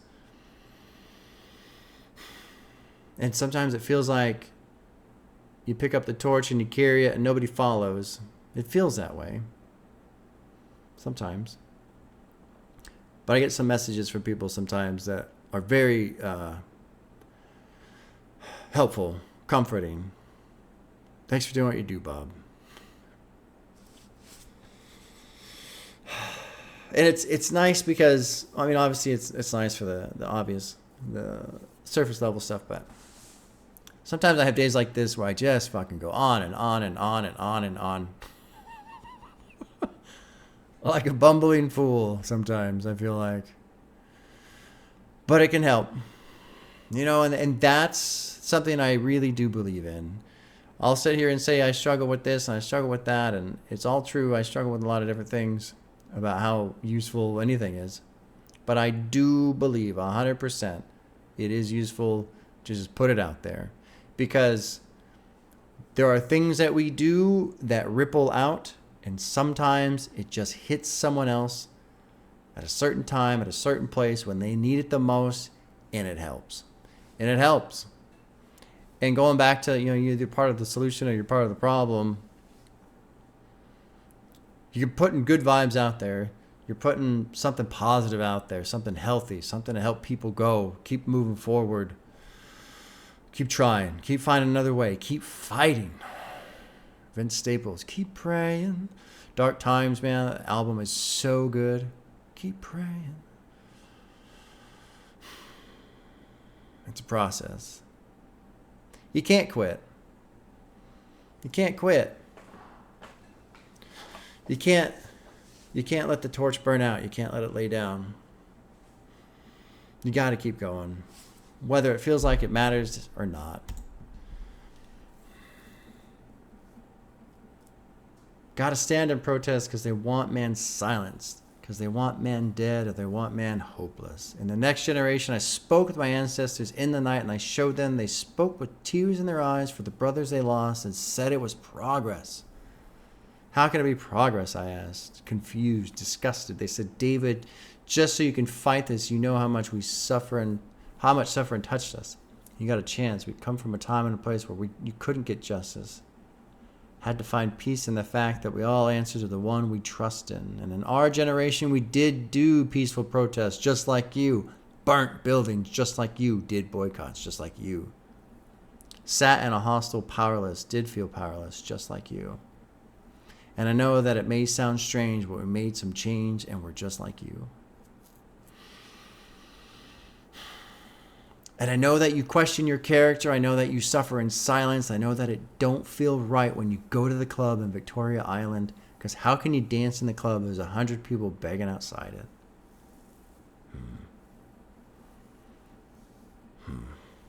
Fucking incredible album. I talk by the money on all my accounts, so why don't I speak on the West Bank? Genocide.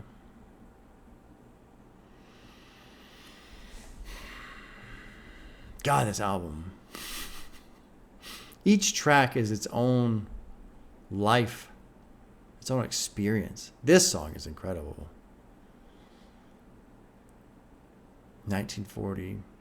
You know, this is another thing too, man. It's like, it is a question that goes through my head quite a bit because, you know, obviously on YouTube I'm talking and I know what I do in my life, and I'm a good person. I'm not a bad person. But there are things I don't do, and I notice them in my life. There are things I don't do, and I don't speak out. And I'm not even talking about online. I'm talking about real, actual life. And it's like, I have a tendency to try and stay under the radar. I have a tendency to go into a mode where it's, I'm going to survive. And I'm not really saying that's right or wrong, but I notice times when, because people do listen to me, I do have that. But it's just a lot of times it's like, God, some of this shit, it's so petty and so trivial and it's not worth the fight. And I think some of it too, it's like, I'm just not fucking interested in this shit, man. Like, there are times when I think it'd be nice to just have like a different planet entirely. Like, can I do the Mars thing where you just volunteer to go to Mars and you don't come back? But can I go alone? Not with more humans. Just like maybe with just a couple friends, my family. Although I wouldn't want to force them to go to Mars, but sometimes I think about Nacho Libre, of course, like we all do, right? But the part where he exiles himself from the monastery and he's just living up on the hill. And so I just want to do that. I just want to just leave. I'll just be that old hermit out in the fucking desert that doesn't know what's going on or when or why and who's the president. I have no idea. I haven't had an internet connection in 7 years, and just no one knows I'm there. And as far as I'm concerned, the rest of the world doesn't exist. Sometimes I want to do that. I'm not going to do that. But there are times I want to do that. This has been quite the experience today. I will actually finally apologize for all of the yapping I did. And I know I said a bunch of crazy shit and whatever. I think too is, there's something so odd these days about online is people we say shit. We just say shit. And then other people take it so fucking seriously as if it matters, as if my saying a word or two is going to have some effect. And I don't know, maybe it does, maybe it doesn't. I don't fucking know, but there was a South Park episode that is addressing the F slur. And who was the comedian too? There's a comedian that was talking. Anyway, it's just, sometimes we just say shit. And it doesn't necessarily mean anything. Sometimes it does, I guess. I don't know. I don't even know what the fuck I'm saying. I don't know if I'm trying to like fucking backtrack or like stealth apologize. I don't know what the fuck I'm doing. I don't know. I think really that's the point I'm trying to make. I don't know what I'm doing. I'm trying to make the best out of everything that's going on, just like the rest of us. Hopefully like the rest of us. Seems like there are some people out there that are not trying to make the best of it. Well, at least in terms of making it better. They're trying to make the best of it for themselves, that's for sure. So it goes. The history of man in a nutshell. All right, y'all. Well, this is not what I expected for my Friday, but it certainly was an experience. What an album, man. What a fucking album. I mean, just by the amount of blabbering I've done today and the range, the scope of what I've talked about, you could tell this album touches on a lot of things very well. Okay, I'm going to stop. All right. Take care. Hopefully we'll see you soon.